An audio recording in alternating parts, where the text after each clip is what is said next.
اور نماز پڑھتے رہو اور زکات دیتے رہو اور پیغمبر کے فرمان پر چلتے رہو تاکہ تم پر رحمت کی جائے۔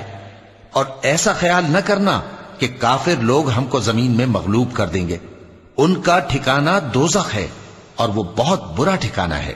مومنو، تمہارے باندی غلام اور جو بچے تم میں سے بلوغ کو نہیں پہنچے 3 دفعہ یعنی 3 اوقات میں تم سے اجازت لیا کریں، ایک تو نماز فجر سے پہلے، اور دوسرے گرمی کی دوپہر کو جب تم کپڑے اتار دیتے ہو، اور تیسرے عشاء کی نماز کے بعد۔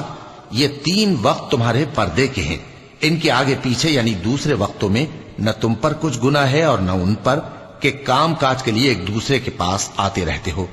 اس طرح اللہ اپنی آیتیں کھول کھول کر بیان فرماتا ہے، اور اللہ بڑا علم والا ہے، بڑا حکمت والا ہے۔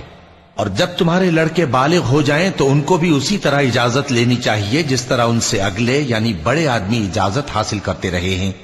اس طرح اللہ تم سے اپنی آیتیں کھول کھول کر بیان فرماتا ہے، اور اللہ جاننے والا ہے، حکمت والا ہے۔ اور بڑی عمر کی عورتیں جن کو نکاح کی توقع نہیں رہی اور وہ زائد کپڑے اتار کر سر ننگا کر لیا کریں تو ان پر کچھ گناہ نہیں، بشرطے کہ اپنی زینت کی چیزیں نہ ظاہر کریں، اور اگر اس سے بھی بچیں تو یہ ان کے حق میں بہتر ہے، اور اللہ سنتا ہے، جانتا ہے۔